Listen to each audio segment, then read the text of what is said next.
یہ صحابہ ہمیں ساری تعلیم، علیکم بسنتی و سنت الخلفاء الراشدین اصحابی کلو مودول بیہم اقتدیتم اہتدیتم مثل آل بیتی کسفینۃ نوح من رکبہا نجا ومن تخلف عنہا غرق۔ انبیاء کی ذات ہو یا رسولوں کی ذات ہو، پھر امام الانبیاء کی اپنی ذات ہو،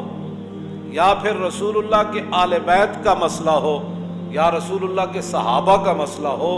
یہ سارے وہ مقامات ہیں کہ جہاں عقیدت اور محبت کی جگہ ہے، یہ تحقیق کی جگہ نہیں ہے۔ ہاں جی، انبیاء کا مقام ہو یا رسولوں کا، یا پھر خود امام الانبیاء کی اپنی ذات ہو، یا پھر آپ کی آل ہو یا صحابہ ہو، یہاں تحقیق نہیں ہے۔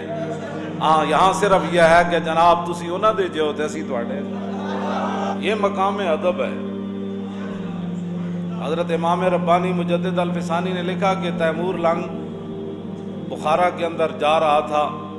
اور بازار کے اندر گرد و غبار اڑ رہا تھا، تو پوچھنے لگا یہ گرد و غبار کس چیز کا ہے؟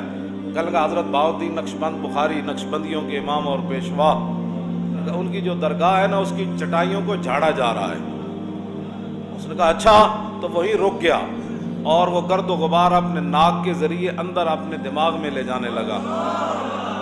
تو امام ربانی مجدد الفسانی فرماتے ہیں کہ اس ادب کی وجہ سے تیمور مرد و امام برد، کہ تیمور دنیا سے گیا تو گرد و غبار فقیر کی چٹائیوں کا، ان کا ادب کر کے ایمان بھی ساتھ لے گیا۔ یہ صرف مقام ادب ہے، یہ صرف مقام ادب ہے۔ صرف جادوگروں نے نبی سمجھ کر یہ نہیں کہا تھا جناب موسیٰ کو نبی سمجھتے تو پھر مقابلے میں آتے کیوں؟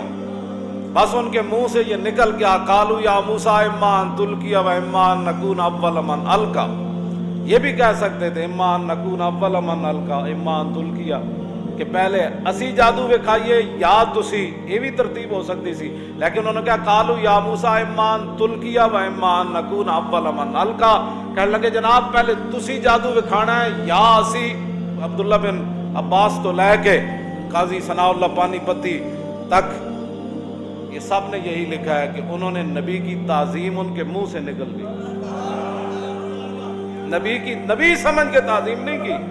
اور جلو کدی تسی سوچا اسی رسول اللہ نو اللہ دے محبوب تے خاتم النبیین تے رحمت للعالمین تے یا ایھا المزمل تے یا ایھا المدثر، سمجھ آئی، باعث تخلیق کائنات اسی یہ شانہ من کے پھر حضور دیاں شانہ بیان کرنے مننے آ تے پھر حضور دیاں تے سانو رب قیامت نو نہ پلوے گا کہ تسی میرے نبی دا نام کیوں چومیا سی۔ کوئی سوچیا کرو، کوئی سمجھا کرو بات، نہیں تو پھر کسی کو بیٹھیا کرو۔ نبی سمجھ کے تعظیم نہیں کی تھی انہوں نے، ہاں انہوں دے منہ جو نبی دی تعظیم دا جملہ نکل گیا، بس اتنی بات انہوں دے ہوئی تھے۔ میں ایویں نہیں کہتا تو آیا نہ درتے ہو کیوں بد نصیبہ، جی وہ تے در تے جناب موسیٰ دے در تے آئے مقابلہ کرن، لیکن تعظیم ہو گئی جناب موسیٰ دی۔ اسی تو من کے حضور دے در دیاں گلاں کرنے ہاں، ان کے در سے خالی جائے یہ تو ہو سکتا نہیں، جن کے دروازے کھلے تھے ہر گدا کے واسطے۔